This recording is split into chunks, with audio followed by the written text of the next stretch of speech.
মসজিদের দরজায় যাইয়া ডাকছেন। আর আজকে তারা সুবিধা হয়েছে, মাইক আসছে, এই মাইক আসার কারণে তারা ভিতরে রাসূলুল্লাহর সুন্নতকে মৃত করে এই মাইকটা উপরে লটকাইয়া তারা অনেক বড় মনে করে।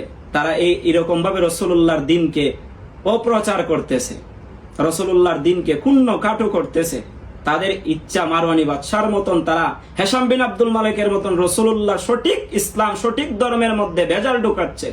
এই সমস্ত রূপসী মৌলবী, এই সমস্ত কুচ্চা মৌলবী মিল্লাতে হুসাইনিয়া বেলাল রাদিয়াল্লাহু তাআলা আনহুর সেই আজানের হাদিস থেকে সেই ব্যক্তি শহীদুল্লাহ সেই ইশারাতুন নস পেয়েছে, সেইটা কেবল মূর্খতার পরিচয়। এখানে না আছে কোনো হাদিসের রেফারেন্স, না আছে কোনো দলিলের রেফারেন্স। এইখানে যেই ব্যক্তি বলবে যে বেলালের আজান থেকে মাইকে আজান দেওয়ার ইশারাতুন নস আছে, এটা মূর্খতা ছাড়া আর কোনো কিছুই নয়। তাদেরকে আবার কারা শায়েখ মানে, এইটিও মূর্খ, যেটি বয়ান করে শোনাচ্ছে সেটিও মূর্খ। মূর্খদেরকে স্থান দেওয়া যাবে না। আপনাদেরকে বলতেছি, রাসূলুল্লাহ সাল্লাল্লাহু আলাইহি ওয়াসাল্লাম আদেশ করছেন কাকে? রাসূলুল্লাহ সাহাবা হযরতে বেলালকে আজান দেওয়ার জন্য। রাসূলুল্লাহ জামাতে নামাজ পড়বেন, জামাতে নামাজ পড়ার জন্য আজান হচ্ছে সুন্নতে মুআক্কাদা। সেই সুন্নতে মুআক্কাদা নামক ইবাদত পালন করতে বেলাল রাদিয়াল্লাহু তাআলা আনহু তিনি উঁচু জায়গায় গেলেন, যায়া তিনি আজান দিচ্ছেন। সেই আজান দেওয়ার পরে বেলাল রাদিয়াল্লাহু তাআলা আনহুর উপরে নামাজ ফরজ ছিল। মুয়াজ্জিন যিনি, মুয়াজ্জিনের উপর নামাজ ফরজ ছিল এবং মুয়াজ্জিনের ভিতরে জান ছিল এবং সেই মুয়াজ্জিন রাসূলুল্লাহর সাহাবা ছিল।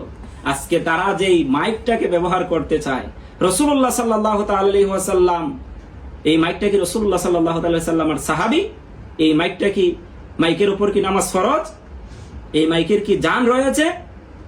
তবুও তারা ওই সুন্নাহর সাথে, রাসূলুল্লাহ সেই সুন্নাহর সাথে, রাসূলুল্লাহর সাহাবীর সেই সুন্নাহর সাথে এই মাইক লাউড স্পিকারকে তুলনা করছে। কোন বিবেকে? তাদের বিন্দু পরিমাণ মাথার মধ্যে মগজ যদি থাকতো তাহলে তারা এই সমস্ত কর্ম করতে পারে না।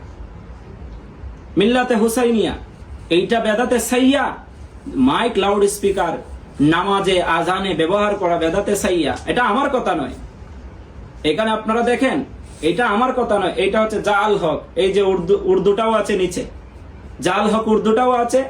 এইটা জাল হক মুফতি আহমদ এরকান আশরাফি, এটা তিনাদের কথা। এই কিতাব এখানে আছে, যিনিকে সকল সুন্নি জনতা নামের শেষে রাদিয়াল্লাহু তাআলা আনহু বলতে কেহ কোনো সন্দিহান করে না, দ্বিধাবোধ করে না, সবাই এক বাক্যে রাদিয়াল্লাহু তাআলা আনহু বলতে চায়, বলে। আর শহীদুল্লাহ বাহাদুর, তার নামের শেষে আমি বাহাদুর বলতে আমার ঘৃণা হচ্ছে, সে একটা ভীতু। সে কিভাবে উনাদের মতন মুহাক্কিক আলেমদের কথোপকথন কিতাবকে সে চুরে ফেলে। সেই কিতাবের মধ্যে আছে যে লাউড স্পিকার ব্যবহার করা বেদাতে সাইয়া। মুফতি আহমদ আরকান নঈমি বলেছেন, আরো অনেক কিতাবাদিতে আছে, তিনারা বলেছেন এই সমস্ত জাহেল মৌলবী অল্প বিদ্যা ভয়ঙ্করী জুতাকে বলে আলমারি। তাদের জ্ঞান বলতে কোনো কিছুই নাই। বড় যারা বুজুর্গ ছিল তাদের কথার উপরে তাদের কথা চালাইতে চায়। রাসূলুল্লাহর ধর্মের প্রতি তারা চুনকালি মাখতে চায়, এটা তারা শয়তানি কর্মতে লিপ্ত হয়ে গেছে। আমাদের কর্ম সেটা নয়। আমাদের কর্ম হচ্ছে রাসূলুল্লাহ সঠিক সুন্নাহ মানুষের কাছে পৌঁছে দেব, নিজের আমল করা। এটা হচ্ছে আমাদের অভ্যাস। কারণ রেজবিওয়ালারা কখনো সমাজ বাইলে চলে না। রেজবিওয়ালারা সবসময় আল্লাহ এবং আল্লাহর রাসূলের রেজামন্দি সন্তুষ্টির জন্য তারা চলাফেরা করে। যদি জান যায় তবু জান যাবে, ইমান রেজবিওয়ালারা ছাড়বে না। এটা হচ্ছে রেজবিদের আদর্শ। এটা হচ্ছে আল্লামা গাজী আকবরুল রেজবি শাহ হুজুর কিবলার আদর্শ। সেই আদর্শ থেকে আমরা কখনো পিছুপা হব না। আপনাদেরকে না বললেই নয়, সে শহীদুল্লাহ বাহাদুর মাইকের আজানের ইশারাতুন নস খুঁজে কোথায়? বেলাল রাদিয়াল্লাহু তাআলা আনহুর উঁচু জায়গায় আজান দিয়েছেন। সেই উঁচু জায়গাকে কেন্দ্র করে সে মাইকের আজানের ইশারাতুন নস খুঁজে। কিন্তু আজকে থেকে অনেক বছর আগ থেকে আমরা রেজবিরা বলতেছি মসজিদের ভিতরে কোনো আজান নেই। কোন কিতাবাদির মধ্যে, যত ধরনের কিতাবাদি রয়েছে, কোন কিতাবের মধ্যে মসজিদের ভিতরে কোনো আজান নেই।